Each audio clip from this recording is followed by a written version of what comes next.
Creo que esto ya es la parte más importante que creo que tanto los alumnos de la Universidad Complutense, pero sobre todo y por encima de todo, a los gerentes de todos los campos de Gol de España que están siguiendo por streaming y que luego lo podrán ver grabado en las redes sociales, empezamos a intentar comprender qué es lo que está pasando con la inmediatez de la ley de la sostenibilidad que nos están pidiendo.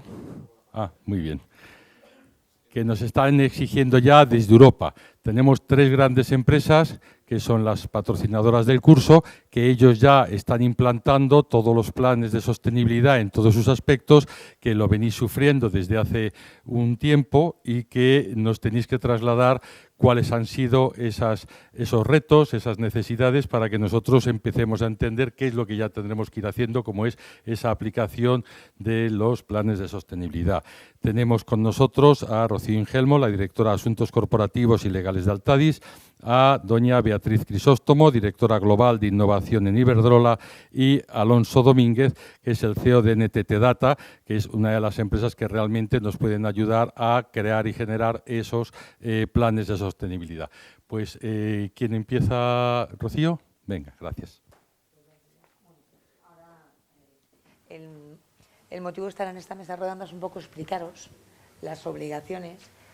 Muchas veces son obligaciones, lógicamente todos, creo que los que estamos en esta mesa y todo el mundo ya tenemos claro, las administraciones nos han ayudado a ellos, que muchas veces las normas llegan para establecer una serie de imposiciones, pero es muy importante que las empresas sepamos sacar partido, porque está claro que la sostenibilidad ha llegado para quedarse y que es una actividad económicamente rentable y nos permite a las compañías, eso que nos ha explicado antes también Luis, lo que es el gobierno corporativo, lo hemos incluido todos en nuestra estrategia.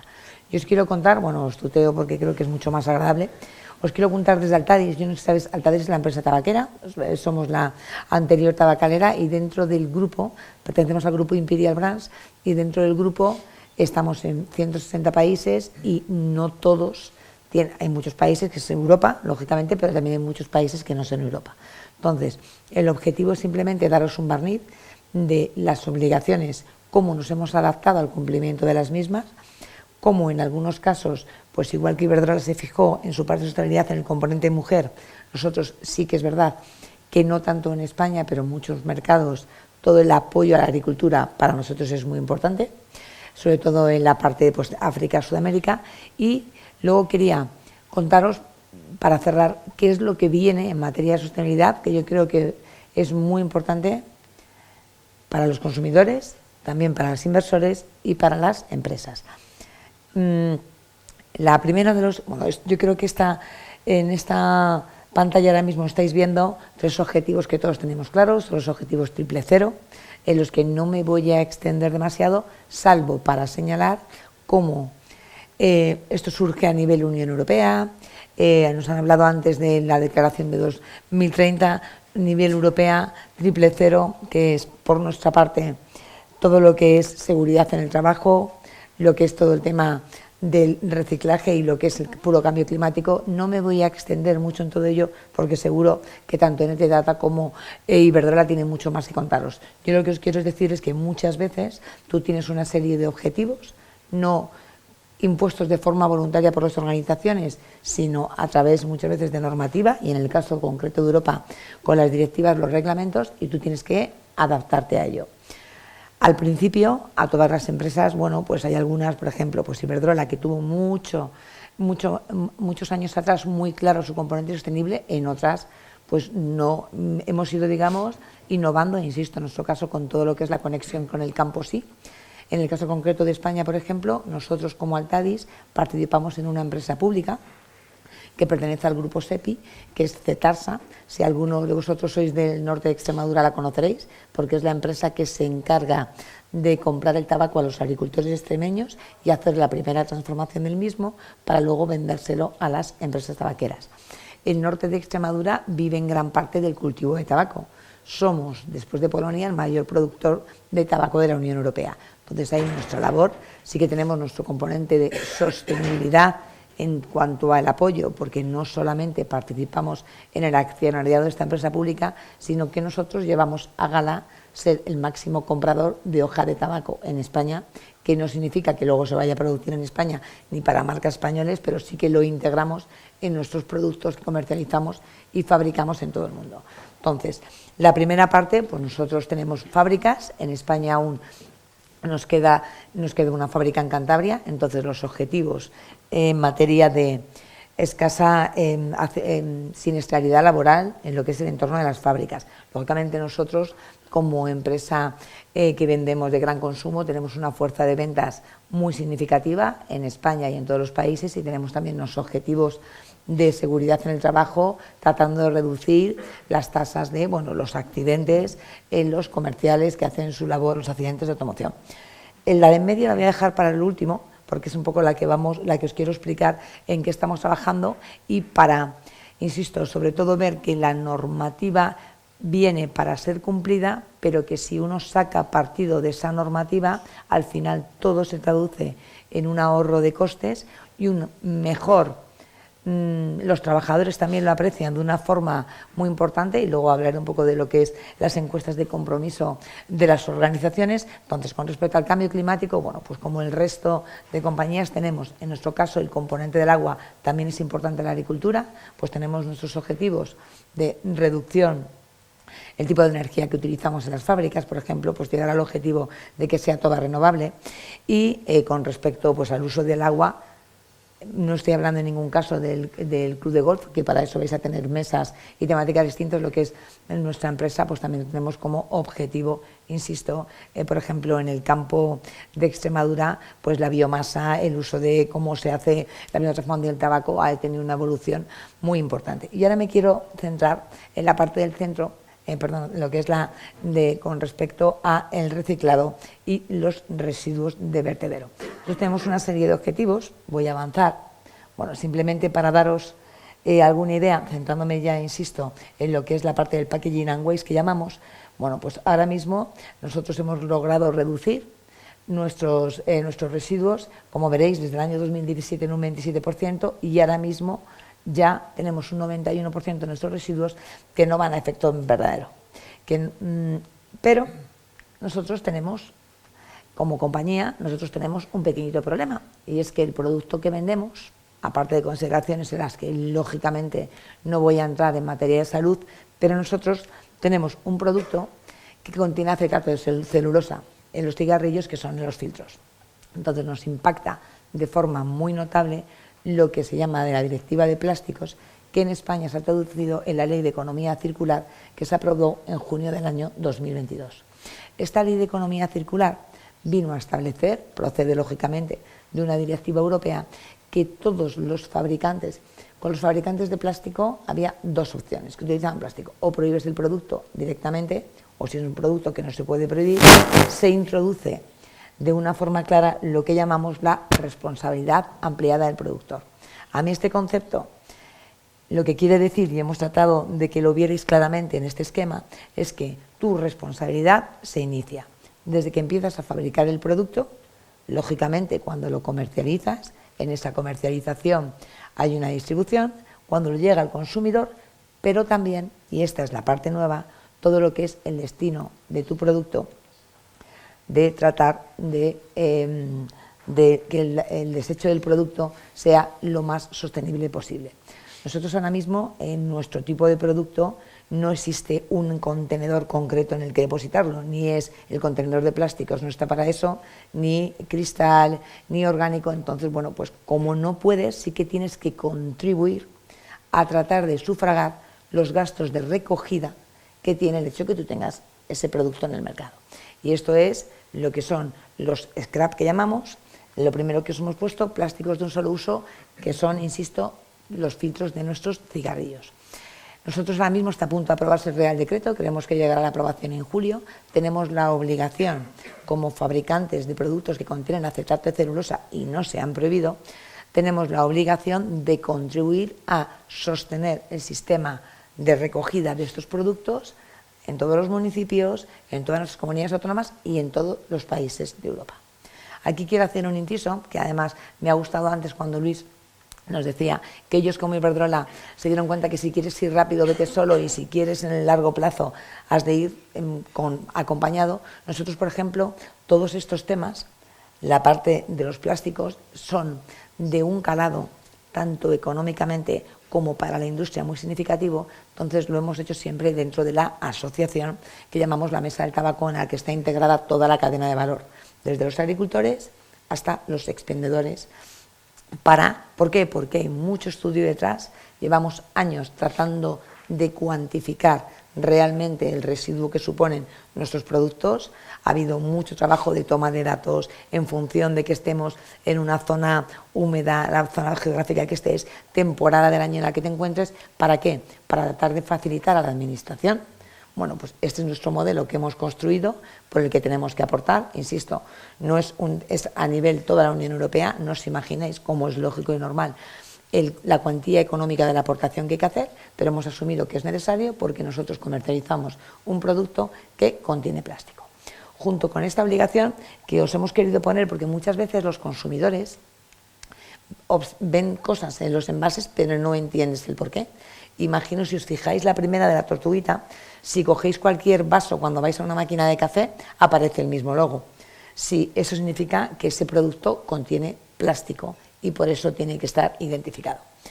Los envases, pues mirad, esto que lo empezamos a ver ya y lo veremos a partir del 1 de enero del año 2025, es la obligación que tenemos los fabricantes de productos de marcar en las cajetillas, cajetillas en nuestro caso, pero en el envase de los mismos, si ese producto, cuál es la preponderancia del contenido que tiene. Pues si lleva cristal, si lleva plástico, eso lo vamos a tener que marcar todos. Ya se ve, por ejemplo, las botellas de agua, que veréis que ahora la mayor parte de ellas son de cartón, simplemente por lo que estamos hablando de la directiva de plásticos, pues también tendremos la obligación de marcar en esos envases cuál es el tipo de producto que tiene.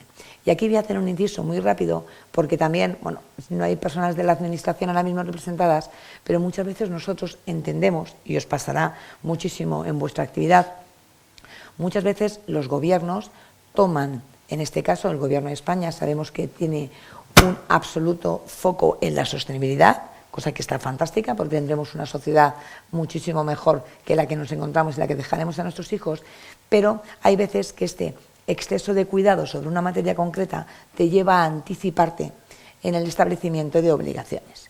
Y os lo comento porque, por ejemplo, este Real Decreto, este marcado de los envases domésticos es una obligación a nivel comunitario, pero a diferencia del logo primero del que os he hablado, que sí, que es Europa la que dice este logo es el que tiene que aparecer en todos los productos que contengan plástico, en el caso de los envases aún no existe de forma oficial ese logo por parte de las autoridades comunitarias. ¿Qué va a ocurrir? España ha decidido adelantarse, lógicamente nos han dado libertad a los fabricantes de, como no existe logo, de utilizar, pues en el mercado hay varios tienen algunos ejemplos, algunas organizaciones que se dedican al tema del reciclaje. Vamos a coger uno con un riesgo clarísimo. Va a estar en vigor 2 años y probablemente no va a coincidir con el logo que se establezca a nivel europeo.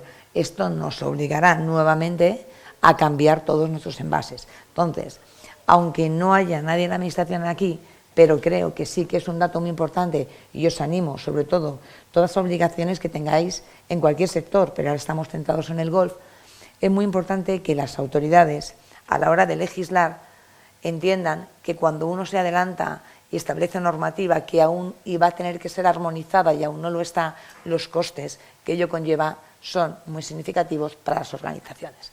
Con esto, y como quiero dejar acogerme justo al tiempo que habíamos quedado, simplemente diremos, quiero coger la última. Habréis observado también que el plástico, las botellas de plástico, todas aparecen como plástico reciclado. ¿Cómo se está potenciando esto? A mí, que además en mi vida anterior procedo de la administración, me gusta mucho pensar que las administraciones están para ayudar a las empresas. Lo que veis abajo, que es el impuesto al plástico, España fue un país pionero en establecer en el ámbito de la Unión Europea un impuesto al plástico que tienen que pagar todos los productos que hay en el mercado que contengan plástico. Este es el primer motivo, junto con la directiva de la que os he hablado, por el que veis que muchas compañías han decidido reducir el plástico, por el que hará los tetrabric, plástico, cartón, las pajitas de los Starbucks, bueno, todo el mundo en nuestro día a día, y todo tiene una explicación, y es que existe un impuesto que antes no existía al plástico. España fue pionera en establecerlo, lo tiene el Reino Unido, lo tiene Alemania, lo están introduciendo más países, pero nuevamente el impuesto cuando se crea permite a los fabricantes o a los comercializadores, porque aplica también en la logística de los productos y en la comercialización, no incluir en la base de cálculo del impuesto el plástico que sea reciclado.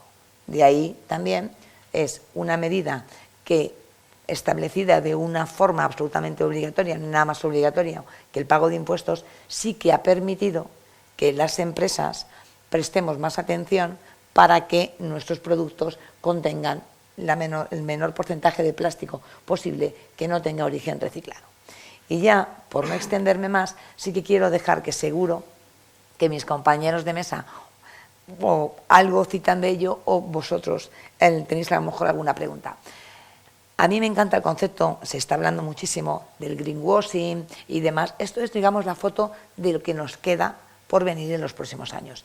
No me voy a extender en todo, pero sí que quiero que veáis cómo el objetivo último que se persigue es que un consumidor, es decir, esto está pensado para los consumidores, nos beneficia a las empresas y nos beneficia a los inversores que deciden, como por ejemplo en el caso de mi empresa, que cotiza en Reino Unido, invertir en una empresa, llámalo el sector energético, informático o de gran consumo. Lo que se persigue es que el consumidor tenga toda la información importante cuando decide adquirir un producto. Y esto pasa por saber si los vaqueros que me estoy comprando, el tejido, hablaban antes de la industria de la moda, sabéis que es una industria donde la sostenibilidad ha cambiado absolutamente su forma de concebir el modelo de negocio. Pues lo que piden es que haya consumidores informados. ¿Y esto a qué nos lleva? Nos lleva a, ojo, empresas que pretendéis utilizar los green claims, que se llaman, ¿no? Que pretendáis utilizar, digamos, eslóganes medioambientales, si esos eslóganes medioambientales son la primera parte. Eslóganes, ¿por qué? Porque a ti ya la normativa te obliga a hacer uso de los mismos. Es decir, no es algo que tú voluntariamente quieras ir más allá en materia de sostenibilidad, sino, mire, nosotros llevamos en nuestros productos, en las cajetillas, llevan el loguito de la tortuga porque contienen plástico. No es que yo vaya a decir que, mira, es que soy sosteniblemente responsable. No, es que tengo esa obligación.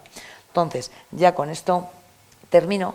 Yo no sé si, bueno, si alguno a lo mejor tiene relación con fundaciones o con las empresas. Nosotros, desde hace años, junto con nuestros balances y nuestras cuentas anuales, surgieron los estados de informes no financieros que en todas las empresas, empezaron con las empresas más grandes, ahora se aplican en la mayor parte de las empresas. Son unos informes, como su nombre indica, no financiero, en los que la empresa tiene la obligación de informar sobre muchas materias de sostenibilidad, no solamente medioambiental, sino, por ejemplo, hay un capítulo entero sobre tienes que analizar en tu plantilla de trabajadores qué porcentaje es mujer, es decir, lo que es la sostenibilidad que llamamos nosotros en sentido amplio. Bueno, pues en Europa se está yendo a más, un pasito más allá, y este estado de informes no financieros se va a sustituir por los informes de sostenibilidad corporativa. Entonces, ya simplemente quiero terminar para dar paso a mis compañeros, en este caso a Beatriz, diciendo que el mundo de la sostenibilidad es una práctica sí o sí indispensable ya para tomarlo en todas las compañías, que en el mundo del golf tenéis una oportunidad maravillosa de integrar la sostenibilidad en esta práctica para todos los campos, y entiendo que ese es el interés en organizar este curso en el marco de los cursos de verano de la Universidad Complutense. Y bueno, si luego tenéis alguna duda concreta y os puedo ayudar, será un placer. Beatriz, te paso. Ay, uy, cuidado. Muchas gracias. No pasa nada, no te preocupes, lo hacemos. Que hablamos de digitalización, pero siempre terminamos teniendo algún problemilla técnico. No pasa nada, hablamos así. Bueno, lo primero de todo, agradecer al Club de Golf y también a la Universidad Complutense la invitación. Un placer estar aquí. Yo tengo mucha vinculación con el Escorial, o sea que me ha encantado estar aquí de nuevo. Pues ahora vamos a cambiar un poco de tercio. Rocío nos ha hablado de sostenibilidad y cómo lo están tratando en su empresa, y yo creo que ahora vamos a hablar de la sostenibilidad en el sector energético. A ver, que la energía es un factor clave en nuestro día a día, yo creo que es algo evidente, quedó muy demostrado ya hace un año cuando la guerra de Ucrania, todo el tema de la seguridad energética. Entonces, yo creo que para hablar de sostenibilidad, a mí siempre, las 3 palancas que siempre hablamos, si las llevamos al sector energético, a mí siempre me gusta hablar un poquito adaptadas. ¿Qué esperamos de la energía? Y cuando hablamos de energía, en Iberdrola hablamos fundamentalmente de electricidad, esa forma de transformar unas energías primarias en electricidad. ¿Qué queremos nosotros que sea, cómo sea la electricidad que llega a nuestras casas? Pues lo primero, queremos que seas, bueno, os voy a decir en 3 órdenes, cada uno tendrá sus preferencias. Queremos que sea segura, tanto para el sector doméstico como para el sector industrial, es un factor clave. Entonces, necesitamos que nosotros encendamos el interruptor o que vayamos a poner, o sea, no me quiero imaginar cómo sería esta ponencia de ahora mismo si no existiera electricidad. Bueno, tenemos grandes ventanales, pero habría muchas cosas que no funcionarían. Tiene que ser segura, es decir, cuanto más independientes seamos de los combustibles fósiles, que no los tenemos en España, sino que vienen de otros países y ya hemos visto los problemas que puede causar, pues más independientes energéticamente seremos y más competitivos seremos como país. El segundo factor, medioambientalmente responsable. Es cierto que nosotros en Iberdrola, pues hace años que ya hemos cerrado nuestras centrales de carbón, hemos disminuido el uso de otros combustibles fósiles. Es un proceso de transición, no podemos pasar de 0 a 100 y que todo sea energías renovables, pero sí que esa competitividad desde el punto de vista medioambiental pasa por ir disminuyendo los combustibles fósiles. Esa es la segunda. Y la tercera tiene que ver con algo muy importante y es la competitividad económica, es decir, que podamos producir esa energía, esa electricidad a unos precios razonables y que permitan que los países y las industrias sigan siendo competitivas. Entonces, ese es nuestro objetivo como compañía, producir esa electricidad y que llegue a todos nuestros clientes cumpliendo esas 3 características. Para eso, pues de una forma muy sencilla, ¿cómo llega la electricidad a los usos finales? Pues la energía se produce normalmente, hasta hace unos años, la energía se producía muy centralizada en grandes centrales. Pues, por ejemplo, un parque eólico, una gran planta fotovoltaica, una gran central hidráulica. Y ahora, desde hace unos años, ese modelo, en esa transición, hablaba el ministro, que me gusta mucho siempre esa frase, de la transición verde y digital, para nosotros va muy de la mano.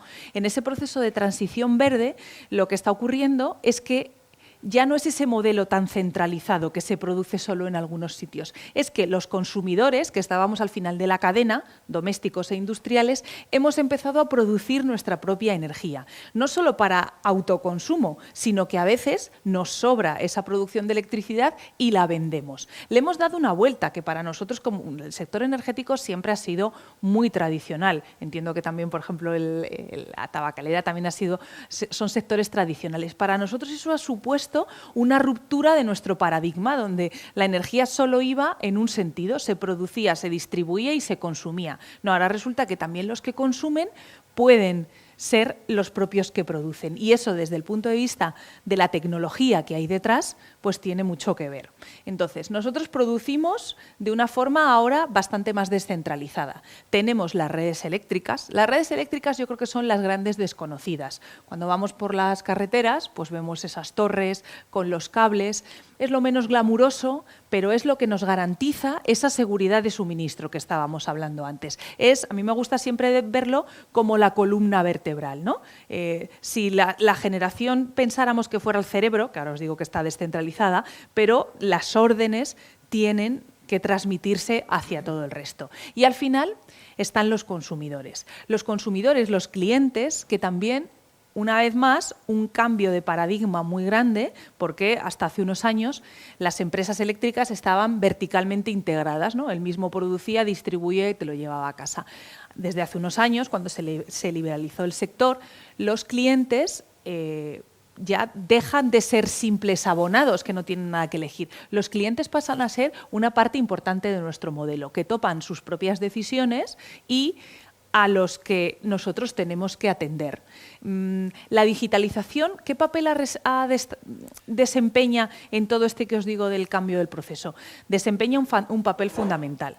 Yo creo que todos vosotros no sé si vosotros sabéis dónde están los contadores, por ejemplo, en vuestras casas, que nosotros pensamos en los contadores como que lo que nos sirve para que se nos facture, pero los contadores hacen mucho más que todo eso. Los contadores antes eran analógicos y una persona venía cada 2 meses, se acercaba y tomaba lectura. Algo que todavía sigue sucediendo, por ejemplo, con el agua, pues el distribuidor de agua. Hace pues ya más de 12 años en España, y todo vino porque una ley así nos lo exigió a las empresas distribuidoras, se digitalizó toda la red de distribución de energía, tanto en los grandes centros de transformación como hasta la casa. Llegó la digitalización a la casa de nuestros clientes. Se cambiaron esos contadores por unos contadores inteligentes. ¿Eso qué significa? Que hablábamos antes que se obtenía una lectura de lo que se había consumido en una casa cada 2 meses. Ahora nosotros, las empresas eléctricas, tenemos lecturas en nosotros sabemos lo que consumen nuestros clientes cada hora. Imaginaos lo que eso supone. Supone que tú puedes ver, nosotros funcionamos con las curvas de consumo, ¿no? Puedes construir una curva de consumo hora a hora, lo que hace que ese cliente, hablamos de poner al cliente en el centro, ¿no? Pueda ya llegar a tomar sus propias decisiones y decir, oye, pues me acojo a una serie de tarifas que sean más favorables, o si yo tengo mis paneles solares y estoy produciendo, cuando más se produce energía, pues son en las horas centrales, ¿no? Cuando más luce el sol. Pues como él sabe lo que está consumiendo y lo que está produciendo, pueda tener autonomía a la hora de decidir cuándo carga su coche eléctrico, cuándo pone la lavadora, cuando hace los consumos más intensivos en electricidad. Entonces, ese ha sido otro gran cambio que se ha producido gracias a la digitalización. Hablaba antes también el ministro, y luego hablaremos un poquito de cómo nos está afectando la inteligencia artificial. Para que la inteligencia artificial sea efectiva y sea eficaz, necesitamos datos. En nuestro caso, en nuestro sector, voy a decirlo así, muy coloquialmente, lo que nos sobran son los datos, porque gracias a la digitalización nosotros sabemos lo que está pasando en nuestros clientes, pero también, y me voy a meter ahora y voy a ir al mundo de la empresa, nosotros sabemos lo que está pasando en todos los activos que tenemos por todo el mundo.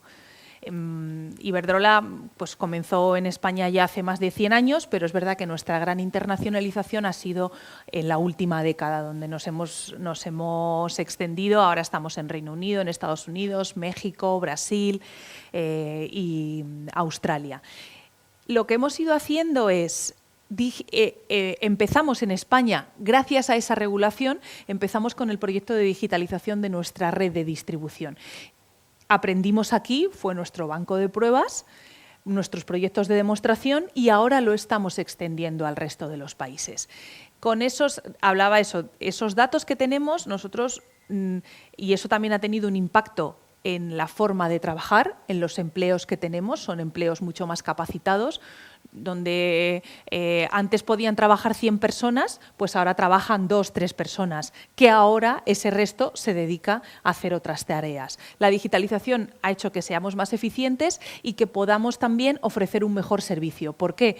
Porque nosotros antes, cuando había un fallo eléctrico, teníamos que esperar a que nuestros clientes nos llamaran a decir que había habido un fallo eléctrico. Ahora nosotros lo sabemos antes de que nos llamen los clientes. De hecho, si sois clientes de distribución de Iberdrola y estáis dados de alta en la aplicación y demás, recibís un SMS diciendo que ha habido un corte que a lo mejor ni siquiera estabais en casa y no lo sabíais, y para mí lo que es más representativo, y ahí es donde cobra cada vez más importancia a nuestros clientes, le damos un tiempo estimado de reposición de ese servicio. ¿Cómo calculamos eso? Pues eso es gracias a todo el histórico de datos que tenemos, que sabemos cuál es la avería que se ha producido, y en función de respuestas anteriores, nuestro algoritmo ha aprendido y estima cuánto va a tardar en reponerse en servicio. Ya como anécdota, que sepáis que siempre somos un poco conservadores en esos tiempos y normalmente se suele reponer antes.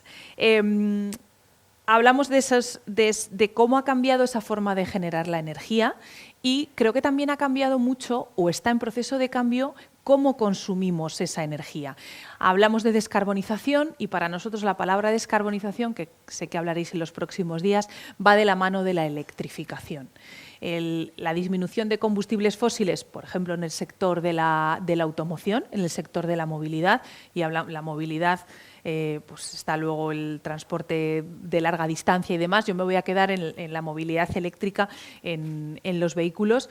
Pues creo que en los últimos 5 años, en el caso de España y en el caso de Europa también, pero hemos sido grandes pioneros a la hora de trabajar en la infraestructura de recarga. Por supuesto, los fabricantes automovilísticos existen, no sé si habéis echado un vistazo, yo os animo a que lo hagáis.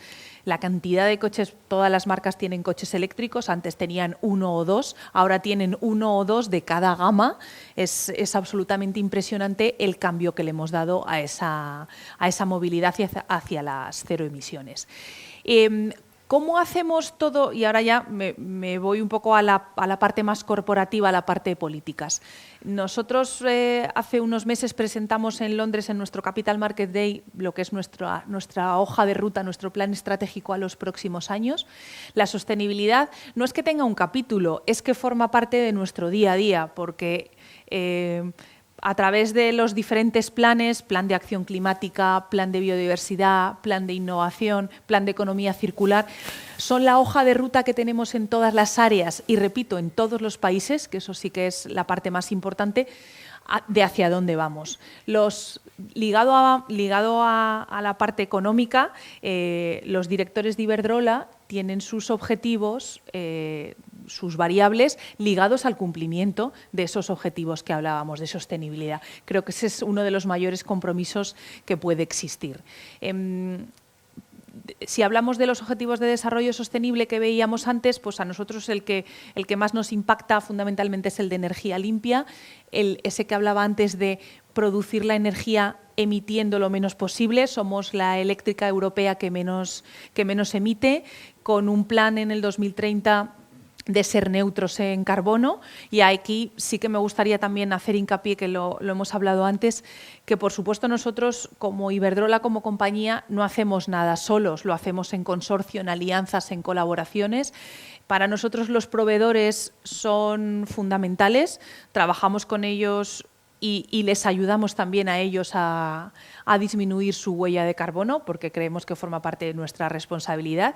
Y en la parte más de innovación y tecnología, pues sí que es importante ese efecto tractor que tenemos, que tiene mucho que ver también con la sostenibilidad social. Elegir, os he hablado de Iberdrola presente en 6 grandes países. Hay proveedores que son globales, internacionales y que nos acompañan en este viaje hacia la sostenibilidad, pero hay muchísimos otros que son proveedores locales, que creemos que eso también aporta muchísimo, esas alianzas que tenemos con los proveedores locales. Y ya por dar paso a mi compañero, sí que me gustaría cerrar con otro tema que hemos visto, el de la economía circular.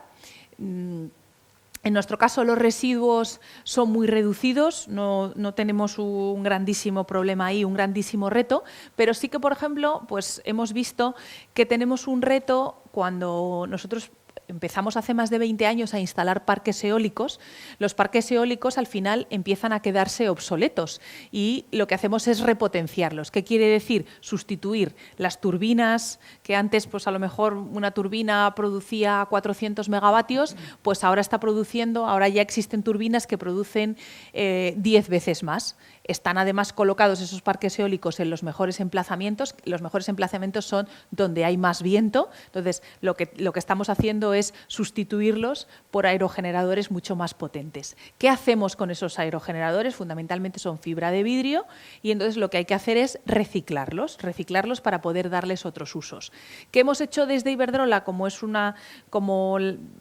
todavía no es algo estamos empezando a tener que reciclar, pero creemos que va a haber mucho más mercado a futuro, pues hemos creado una compañía. Normalmente las compañías pues las creamos con startups, con universidades, con centros tecnológicos. En este caso la hemos creado con FCC, que se llama Energy Loop, para reciclar y darle otra vida a los aerogeneradores. Y yo creo que yo termino, o por lo menos esta primera parte, dando ese mensaje de alianzas y de colaboración, porque somos muchos los que estamos en este reto hacia la sostenibilidad, pero es verdad que las grandes compañías no tenemos la solución a todos. La solución muchas veces está en las pequeñas y está en esa colaboración y en crear esas compañías para ir resolviendo los retos a futuro. Sí, por aquí.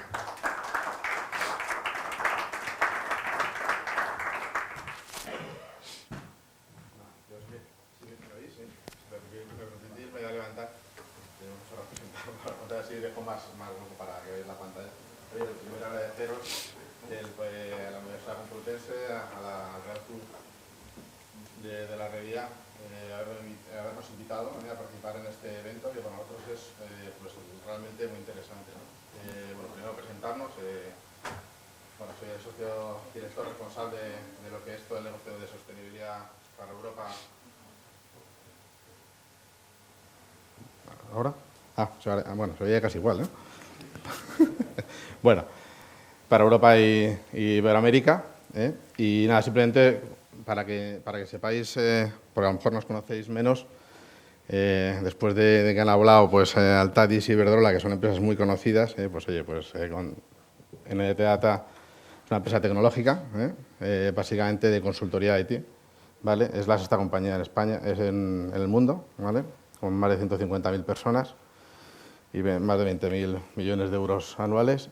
Y desde el 2010 montamos, que la monté yo, una empresa dirigida solamente dentro del grupo a desarrollar servicios de sostenibilidad para nuestros clientes, ¿no?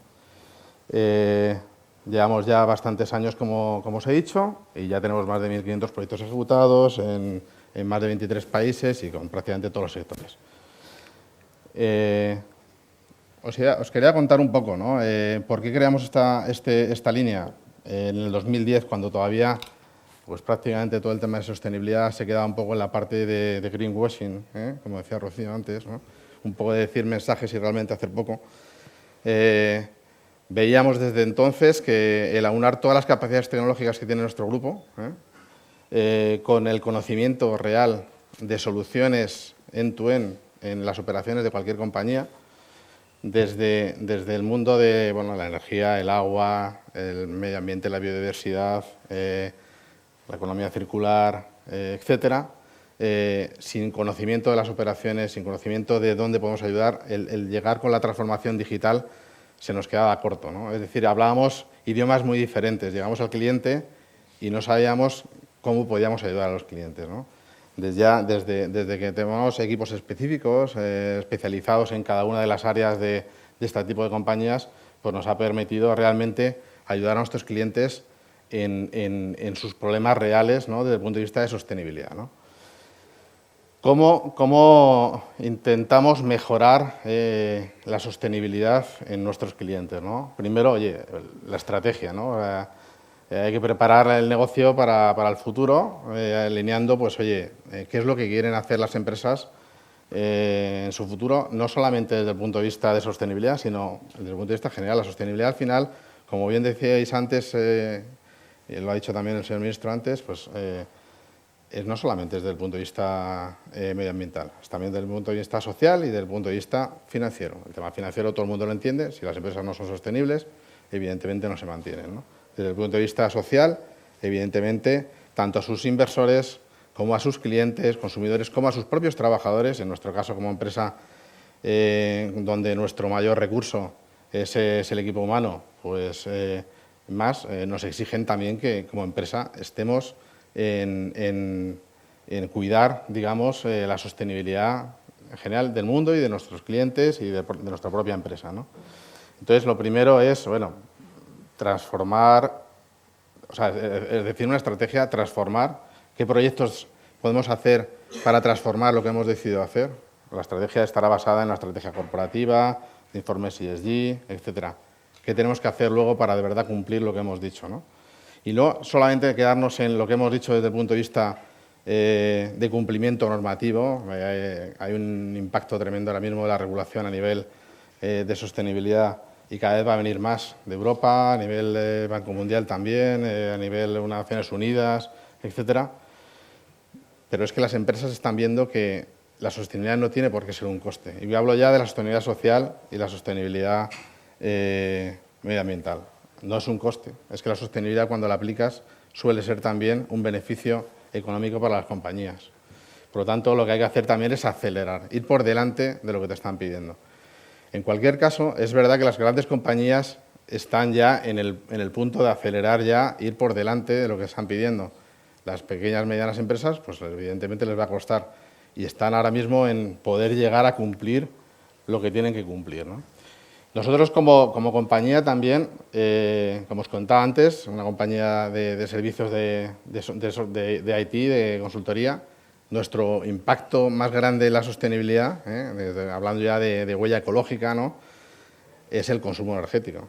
Y diréis, ¿por qué? Pues porque tenemos muchísimos CPDs, ¿no?, centros de datos de conmutación, la inteligencia artificial, es enorme el gasto que tiene a nivel energético, y realmente el 90% del consumo nosotros energético que tenemos prácticamente está en los centros de datos, pero eso le pasa a todas las compañías. Y mientras más digitalicemos, antes hablábamos de la digitalización pegada a la sostenibilidad, bueno, es que la digitalización también tiene un consumo energético muy importante y afecta también a la economía circular, porque luego también tienes que reciclar una serie de hardware importante.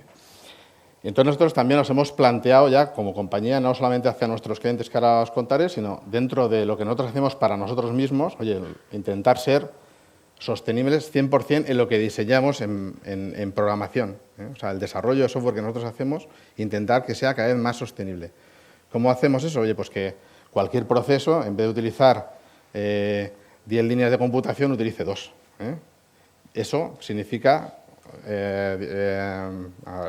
pues reducir el consumo energético prácticamente un 80%.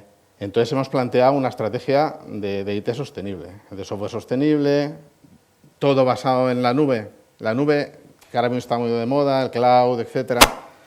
En un primer momento es muy eficiente, lo tenemos todo en la nube, evidentemente con ciberseguridad, porque la verdad que es importante el tema de ciberseguridad. Antes, no sé quién lo comentaba también antes en la ponencia del señor ministro, pero claro, eso va todo a centros de datos, a centros de computación que tienen un consumo energético tremendo. Entonces también estamos apoyando muchísimo a que los centros de datos, el hardware, cada vez sea más eficiente, consuma menos y sea más sostenible.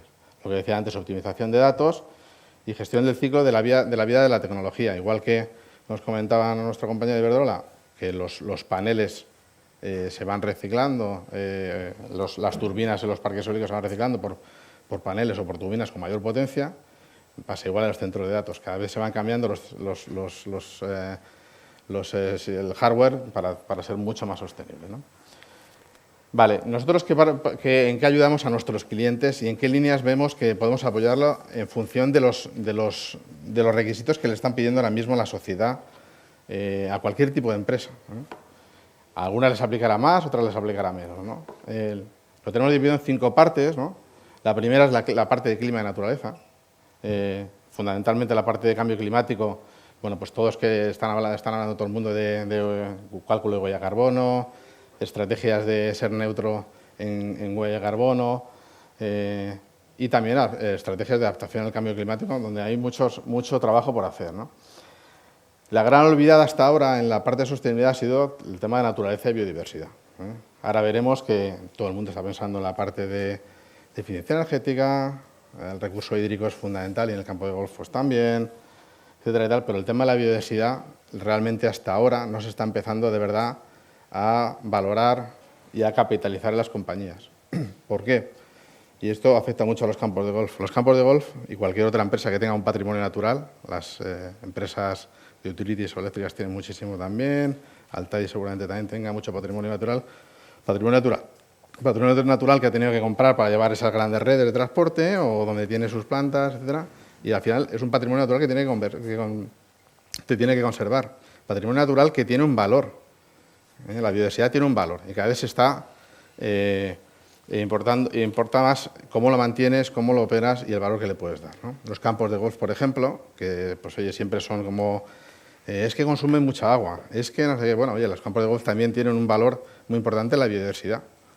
También protegen, gestionan y mantienen una biodiversidad que hacen pues, que el resto de la sociedad disfrute de una zona que se pueda apreciar, ¿no? De una tipología de árboles, de fauna, etcétera. Todo eso ahora mismo ya hay metodologías para valorarlas, para meterlas dentro de la contabilidad de una compañía e incluso de vender esos activos ambientales que hay. De hecho, nosotros hay uno de los activos que tenemos es una plataforma de activos ambientales donde trabajamos una plataforma tecnológica a nivel mundial para un mercado voluntario de activos ambientales, donde trabajamos con 5 activos ambientales: agua, biodiversidad, energía, eficiencia energética, plástico reutilizado y el propio carbono, que ya existe como mercado. Es un mercado voluntario y estamos trabajando con varias compañías en esta línea. ¿Por qué? Porque al final, nos decía antes nuestra compañera Rocío, ¿no? Hay un impuesto por el plástico, 0,45 euros el kilo. Oye, si en vez de pagar por ese impuesto lo reciclo, no tengo que pagarlo, ¿eh? Y si encima reciclo más de lo que tengo que hacer por ley, oye, pues lo puedo vender, ¿eh? Se tokeniza y se vende. La eficiencia energética lo mismo. Muchísimas compañías hacen muchísimo ya, están generando activos ambientales, por ejemplo, un campo de golf, tiene activos ambientales en biodiversidad. Ahora veremos que eso se puede valorizar. Hay una ponencia, me parece, mañana pasado, que os explicará en detalle cómo se puede valorizar y cómo se puede hacer contabilidad nacional. Pero también las empresas de utilities, hemos hecho un proyecto enorme con él, estamos trabajando con Iberdrola también, en capitalizar biodiversidad de las compañías, ¿no? Sostenibilidad corporativa, lo conocéis todos. Aquí viene la regulación, el reporte puro de qué tengo que reportar. ¿Aquí dónde está el mayor reto? Bueno, pues en el dato, pero no solamente en obtener el dato, sino tratarlo, ¿eh? El problema es que hay muchos datos, ¿eh? ¿Y cómo se gestiona eso? Oye, pues al final vas a necesitar analítica de datos avanzada, inteligencia artificial, etcétera. Y eso en las grandes compañías implica una transformación incluso del modelo operativo de la propia compañía, formación de los equipos, incluso una gestión del cambio de los propios equipos. En las empresas más pequeñas les va a costar más, pero también se van a adaptar más fácilmente. Pero tienen que ver que al final esto es una obligación y lo van a tener que cumplir. Es decir, al final es así, ¿no? Cadena de valor sostenible.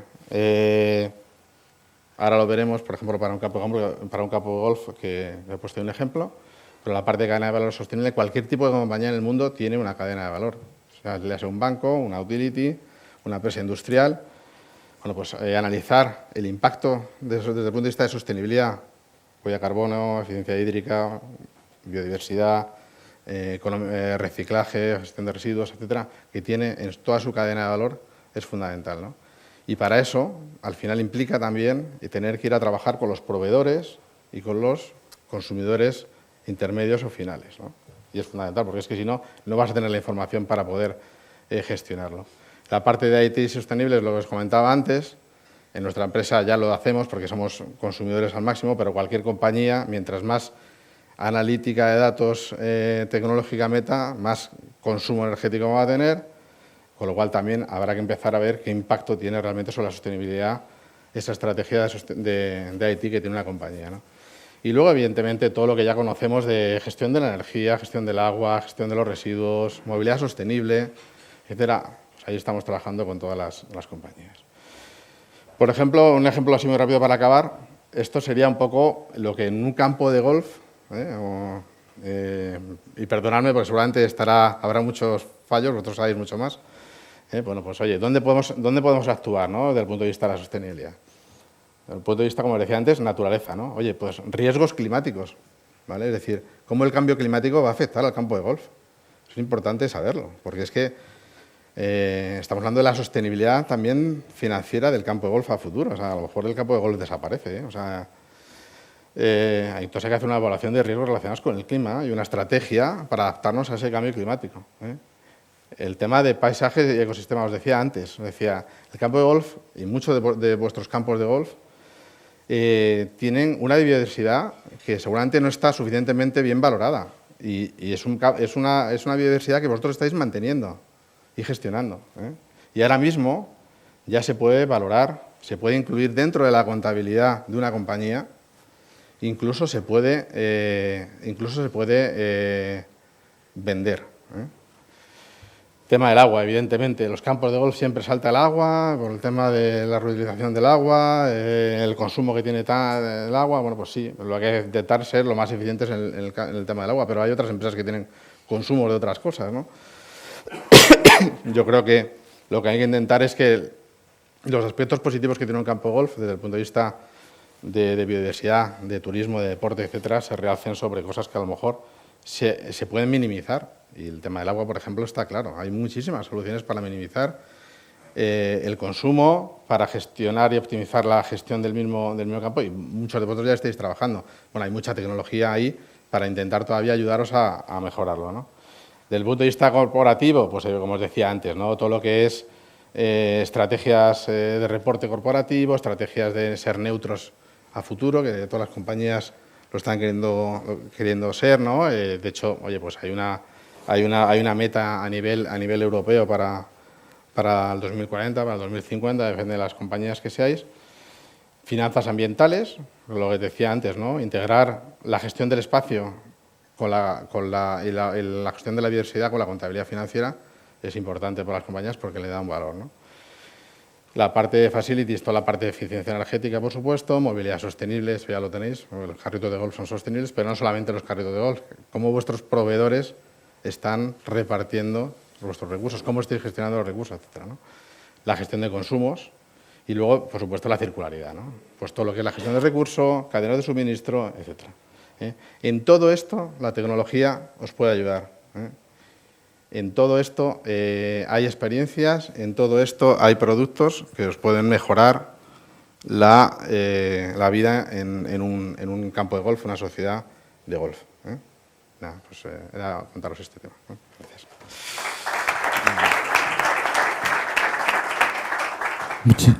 Muy bien.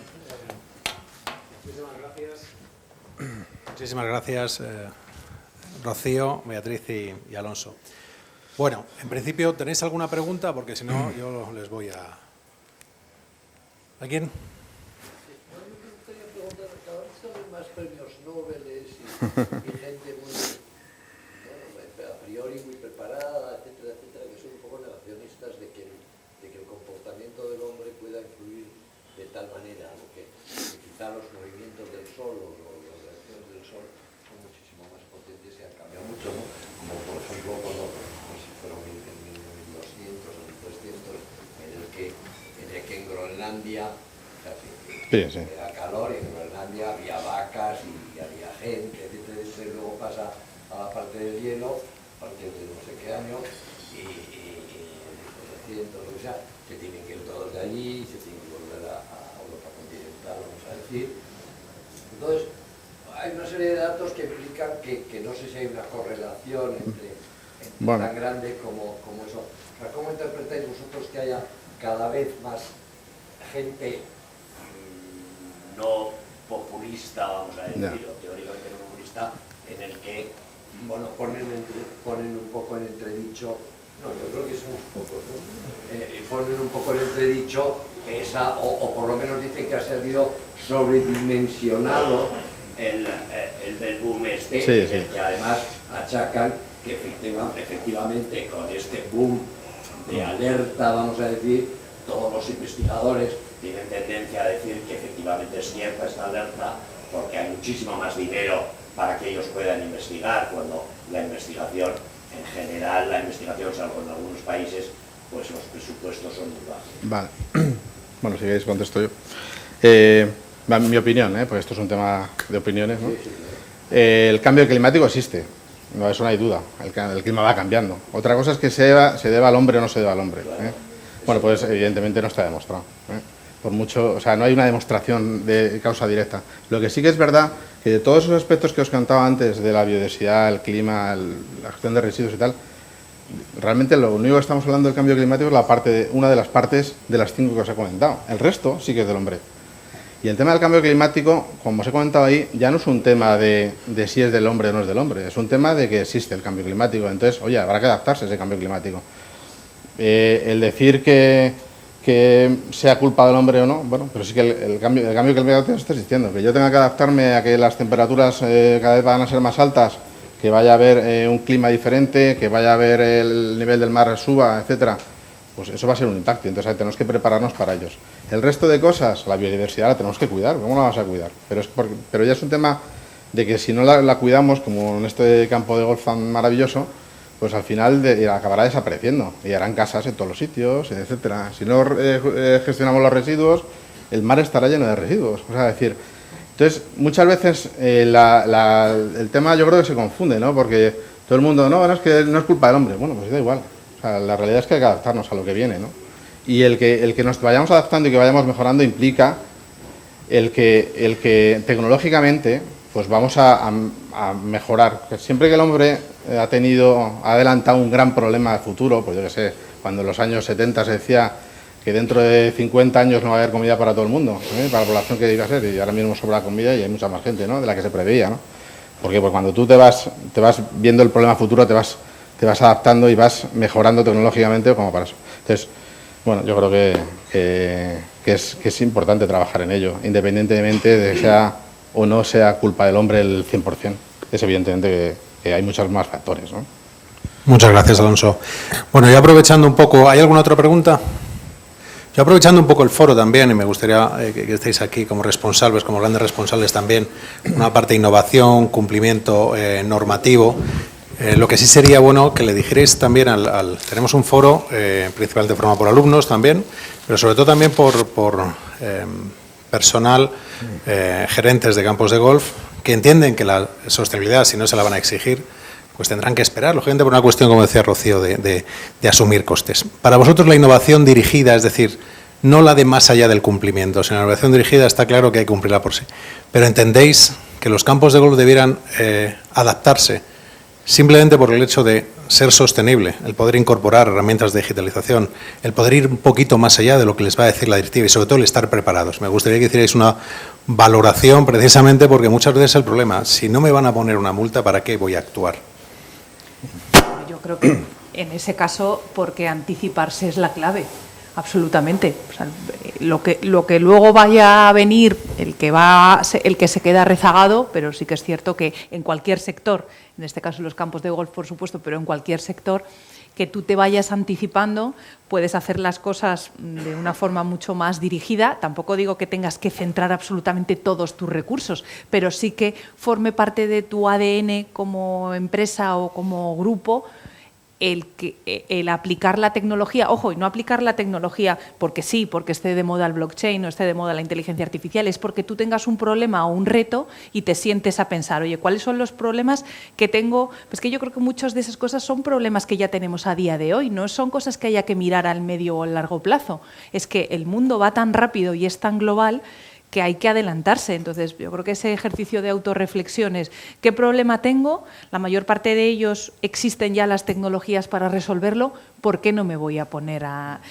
de forma controlada? Tampoco lo veíamos antes, ¿no?, que salían aquí varios proyectos. Puedes empezar con un proyecto, un piloto, y luego, si tiene sentido, ya haces un despliegue. O sea, no, si en los campos de golf, si vas a poner unos sensores para ver la humedad en ciertas zonas, no vas a hacer un despliegue de todo, sino primero en una zona. Y creo que eso es fundamental antes de que venga la auténtica locura y que haya una normativa que empieza el día 1 de enero y hay que acogerse todos a ello, un poco, permitidme la expresión, como pollo sin cabeza. No, si tú lo vas haciendo antes, porque creo que ahí es importante esa reflexión interna, ¿no?, de cada uno en su casa, qué es lo que tendría que mejorar y apoyarse en la tecnología, porque muchas veces el cambio primero es el psicológico, ¿no?, y luego ya pues te apoyas en la tecnología. Muchas gracias, Beatriz. Rocío. Y solo por completar lo que dice Beatriz, solo tenemos una ventaja cuando hablamos de directivas, y es que al menos sabemos que desde que empiezan hasta que se aprueban y se transponen, algo más de tiempo tenemos, que nos pilla más fuera de juego cuando la iniciativa es nacional. Dicho lo cual, yo creo que para el sector del golf en particular y todos en general, yo creo que hay que hacerlo. Estoy con Beatriz, muchas veces dices, hay esta parte de cuando te preguntan, ¿qué riesgo asumimos? No, es que no vamos a asumir el riesgo, es que no hay otra opción. Pero es que al final el consumidor, de verdad, yo estoy convencida que en unos años el consumidor va a tomar sus decisiones de consumo en función. Veíamos que el pasaporte, que no me acuerdo exactamente, el pasaporte de los productos para los consumidores, va a tomar sus decisiones de consumo en función, entre otras cosas, de cómo esté tratando la empresa la sostenibilidad. Entonces yo creo que hay que hacerlo. Yo sí que recomiendo hacerlo, y me ha gustado mucho cómo has acabado tú con esas alianzas. Tenéis oportunidades, estáis en el mismo sector, porque creo que lo que diferencia este momento de hace años es que ahora hay unos fondos europeos, yo creo que muchas veces los centros de la administración quieren ayudar, no saben cómo, pero yo creo que la clave es estar también al tanto, llamarlo directamente o con empresas que se dediquen a dar esos servicios de a qué nos podemos acoger para beneficiarnos de esto, que ahora mismo, a diferencia del pasado, pues sí que hay muchas oportunidades y muchos programas. Lo hemos visto antes con el ministro, ¿no? El kit digital, el kit asesórate, pues yo esas cosas sí que aprovecharía y sacaría el mayor partido de ellas. Bueno, yo 100% de acuerdo, ¿no? Creo que muchas veces, por parte de las empresas, ¿no? No en el caso de campos de golf en general, pero por parte de las empresas se ve esto como un problemón, un coste enorme. Es verdad que cuando no lo conoces y no ves una visión más amplia, más holística, pues oye, da mucho miedo, pero la realidad es que se pueden hacer esos cambios y esa transformación en los campos de golf, en este caso, las compañías, sacando mucho beneficio para la empresa, ¿no? Es decir, oye, ahora estamos hablando de biodiversidad, oye, pues si yo soy capaz de valorar la biodiversidad, meterla en la contabilidad del campo de golf o incluso venderla, pero es que no solamente eso, es que a nuestros clientes, yo qué sé, podemos trabajar en poner sensores en muchas tipologías de árboles y ver cómo gestionar de forma mejor la biodiversidad para bajar 1 grado la temperatura en esta zona. O sea, hay muchísimas aplicaciones ya que se están haciendo. O lo que estáis antes hablando de los robots, ¿no? Evidentemente. Bueno, hay muchísimas cosas que se pueden hacer que mejoran seguramente la sostenibilidad, que se pueden reportar y que pueden tener sentido. El tema del agua, por supuesto. Perfecto. Bueno, ese es el objetivo, en definitiva, del curso, ¿no? Vamos un poco avanzando, ¿de acuerdo? Esta es la visión general, el apoyo de las grandes empresas, que son las que van asumiendo esos costes. Tenéis que escalar costes para poder ofrecer a la sociedad ventajas, ¿de acuerdo? Porque eso es verdad. Pero ese es el propósito también del curso, es decir, que vayamos un poco profundizando en todos esos aspectos que han destacado y cuál va a ser su aplicación a los campos de golf. No, a mí me gustaría comentar un aspecto. A mí me parece que los campos de golf han hecho bastante. No, que a mí me parece que en el golf se han hecho muchas cosas y yo recuerdo que yo no sé quién es la asociación o la dirección que lleva el agua en Cataluña y dijo, los del golf no os metáis porque son los únicos que van haciendo su trabajo, ¿no? Por ejemplo, en el Centro Nacional pues tenemos paneles solares en el campo de prácticas, hemos reducido hemos cambiado el riego para que no se tenga que regar el 100% del campo, entonces se riega mucho menos y ahorramos 40%, estamos haciendo lo de las máquinas que no lleven... Bueno, tratamos de hacer muchas cosas, ¿no? Y yo creo que en la biodiversidad pues hay muchísimos campos de golf. Ulfama fue el sitio número 1 en pájaros, en no sé cuál. O sea, que yo creo que se hacen muchas cosas, pero yo creo que el problema que nos enfrentamos es que el tratamiento que se da al golf por las autoridades pues es absolutamente lamentable. Yo siento que no esté el ministro aquí para habérselo dicho a él en directo, pero me parece que el tratamiento que tenemos, llevamos 10 años yendo a los ministerios de Sanidad, el Ministerio de Agricultura, etcétera, etcétera, porque en la lista estamos el último. Y a mí me parece alucinante que estemos por debajo de los parques y de las zonas de parques, porque si nosotros aplicamos un producto podemos cerrar el campo. Y en cambio, en un parque un niño chupa la hierba cuando acaban de poner un producto químico. O sea que nuestro problema que está efectivamente en mejorar, en ser mejores, en que nos ayudéis, vuestras compañías, que nos ayudéis a mejorar, etcétera, etcétera, pero tenemos una pared enfrente. O sea, nosotros podemos mejorar, podemos reducir costes, etcétera, etcétera, pero el tratamiento que nos dan pues tiene un componente pues que a mí se me escapan, porque hemos ido durante 12 años a los 3 ministerios y seguimos, por supuesto, en el mismo sitio, igualmente maltratados, y yo creo que eso, pues no sé, sería cuestión de otras jornadas, probablemente. De otras jornadas en el que solo sea cómo comunicar o cómo convencer a la administración que lo que quiere es que se le voten, y entonces claro, el voto pues a lo mejor no está en que autoricen eso a los campos de golf o que nos muevan un rango en la lista. Lo que está claro, presidente, es que la sostenibilidad implica una gestión del cambio. Una pregunta que hacen los gerentes, ¿vale? En relación con... Has incentivado, Alonso, el tema de la venta de la biodiversidad. Lo que nosotros hablamos es de capital natural, ¿de acuerdo? Estamos hablando de establecer planes de acción de capital natural, hablamos de impactos positivos, impactos negativos. Los impactos positivos, principalmente, como decías, hablando de biodiversidad, hablando de carbono orgánico de suelo, hablando de valoración de servicios ecosistémicos, lo veremos todo eso mañana.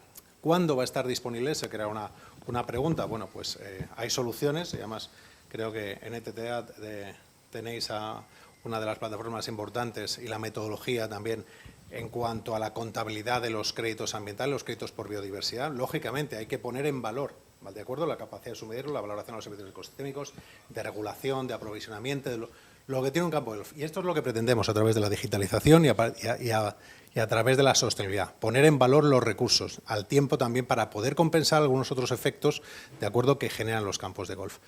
¿Cuándo? Que es la pregunta que me transmitías, Enrique. Bueno, pues antes de lo que se cree. Hay mercados voluntarios de carbono, pero ya hay mercados voluntarios. Estamos trabajando precisamente en esos mercados voluntarios de activos ambientales y en breve. ¿De acuerdo? Pero en Europa ya ha habido algún caso concreto específico donde una industria como es el golf, que es perfectamente, que supera con creces la huella de carbono, por ejemplo, y eso es un excedente que se podría vender, como estáis diciendo. Y sí, me preguntan todos los gerentes, que me está ardiendo el teléfono, o sea, que si hay un ejemplo donde hayan visto un euro, que eso les animaría mucho para la generación de todos los planes de sostenibilidad. Pero antes de ver eso, hay que pasar por los planes de sostenibilidad. Tú no puedes vender nada que no, ni hay criterio científico, ni rigor, ni metodología, ni cálculo. Por tanto, vamos a trabajar... Que si alguien lo ha hecho ya. Vamos, bueno, ahí... El mercado voluntario de carbono existe ya. Es verdad que ahora mismo está todavía pues funcionando regular, pero ya se está estableciendo un mercado. Ahora mismo como os decía antes, se está pagando impuestos por plástico no reciclado, se están pagando impuestos por eficiencia energética no realizada, se están pagando impuestos. Ese coste de impuestos al final que son sanciones, se puede convertir en un precio de valor por transmitir sus activos ambientales. Y efectivamente va a estar en breve. O sea, nosotros yo creo ya hay diferentes comunidades autónomas en España que lo están haciendo. A nivel europeo hay algún caso, el tema de la eficiencia energética, ya se está vendiendo tokens de eficiencia energética, etcétera. En 6 meses estará en marcha el mercado voluntario en España perfectamente. Y bueno, contestando al presidente un segundo, le voy a decir, nosotros trabajamos mucho también con la Federación de Automovilismo, que también son muy maltratados, ¿vale?, desde el punto de vista de sostenibilidad, por lo que consumen, ¿no?, aunque tienen ahí pero ellos quieren seguir consumiendo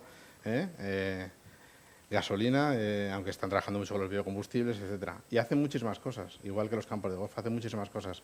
Yo creo que toda la regulación que viene va a igualar mucho las cosas, porque al final, ahora mismo, o te gastas mucho dinero en marketing en demostrar pero al final el estigma lo vas a seguir teniendo, pues porque los coches de Fórmula 1 echan mucho humo y los campos de golf pues, se gasta mucha agua, pero cuando las metodologías sean iguales, sean reguladas, etcétera, yo voy a poder demostrar claramente lo que está, porque todo el mundo estará en igualdad de condiciones, ¿no? Pero efectivamente es un problema. Yo creo que se hacen muchas cosas y sin embargo no se ven y no se les saca valor. Muchísimas cosas. Muy bien, pues muchísimas gracias por vuestra participación y damos paso ahora a la... Vamos, yo simplemente puedo añadir que Augusta ha vendido derechos de carbono. Sí, sí. Y Acciona en el Open de España hablaba también, sí. Es verdad. Sí. Nosotros el año pasado en el Open británico, que estuvimos haciendo también todo lo de agua de carbono, vendimos también. Sí, bueno, en el Open británico se hizo la valoración, no sabía de la venta, pero vamos, también. O sea, hay casos, y ahora también de biodiversidad, como se anticipaba antes. Eso les alegrará mucho saberlo a los gerentes. Muy bien, pues damos paso a la siguiente. Muchísimas gracias. En 4 minutos empezamos, voy a despedir de los ponentes, en 4 minutos empezamos la próxima, que es el golf, catalizador de la actividad económica y social en España, que es toda la economía que arrastra el golf. Muchas gracias.